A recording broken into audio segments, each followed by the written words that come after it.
베트남 정부가 경제 우호국인 한국을 섣불리 제재하자 2주도 안 돼서 곳곳에서 경제적인 손실이 발생하고 있습니다. 소식 전해드립니다.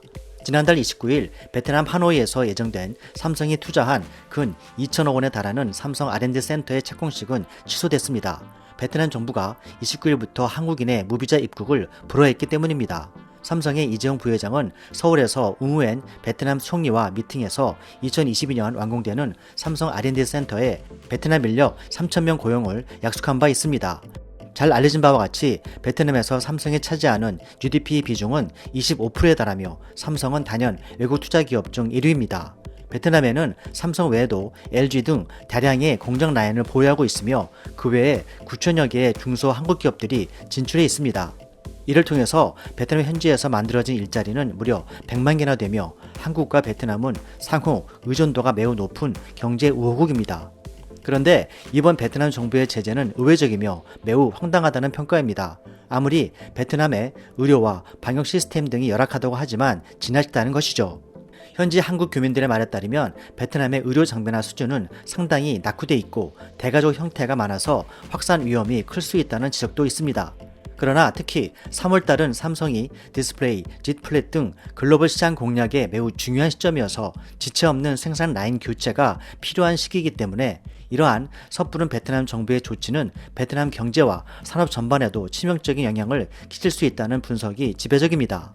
그동안 구축되어 온 한국과 베트남 간 친밀했던 경제협력 관계가 어려울 때 더욱 기밀하고 신중한 결정이 필요함에도 불구하고 일방적이고 성급한 베트남 정부의 이러한 조치는 한국, 특히 삼성 입장에서는 향후 다른 제2의 생산 라인을 고려하게 하는 계기를 자초했다는 평가입니다. 한편 이러한 베트남 정부의 조치는 자국의 관광업에도 큰 타격이 일고 있습니다. 관광산업 비중이 높은 일본도 비중이 8%입니다. 일본도 한국 제재 후 큰 타격을 입었는데 베트남은 일본의 거의 2배가량인 14%를 차지하는 가운데 현지 관광업계는 비상이 걸렸습니다. 베트남을 여행하는 외국인 관광객은 중국 다음으로 한국은 2위로 연간 400만 명 이상이 베트남을 찾고 있습니다. 한일 분쟁으로 인해서 일본이 빠지고 베트남으로 향하는 한국인 관광객이 증가해 베트남의 관광업은 최근 몇 년간 급속도로 성장했다는 것이죠.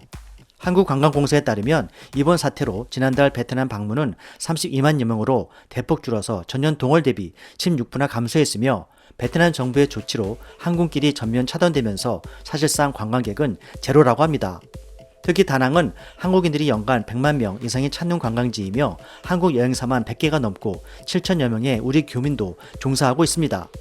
현재 다낭에 위치하고 있는 한인 식당, 마사지숍, 카페, 숙박시설 등은 모두 휴업 중이며 한 여행사는 한 번에 500여 건이 취소됐고 문의조차도 없는 상태라고 합니다.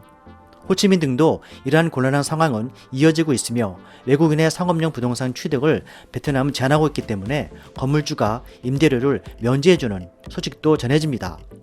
베트남 정부는 이번 조치로 인해 이미 1, 2월 2달 동안 매출 손실이 70억 달러, 약 8조 3,160억 원의 경제적인 손실을 입었다고 추산했습니다. 그러나 베트남 정부의 이러한 조치는 당분간 지속될 것으로 확인되고 있어 관광업계의 경제적인 손실은 눈덩이처럼 커질 전망입니다. 최근 한국 정부와 협의가 진행 중인 베트남 정부는 건강상태 확인서가 있는 기업인 입국 허용을 밝힌 가운데 있습니다. 어제 13일 베트남 정부는 삼성이 긴급하게 요청한 700명 중 삼성 디스플레이 엔지니어 186명은 입국을 허용했다고 전해집니다. 박노한 주 베트남 대사는 순차적으로 추가 입국이 이뤄질 것이며 LG 디스플레이 직원 입국도 협의 중이고 다른 기업들의 입국 허용도 파악 중이라고 합니다. 한국의 방역 태세가 호전을 보이며 전 세계가 벤치마킹하는 정황이 포착되자 베트남 또한 빗장을 푸는 분위기입니다. 오늘 전하는 소식은 여기까지입니다. 미스터 돌프였습니다.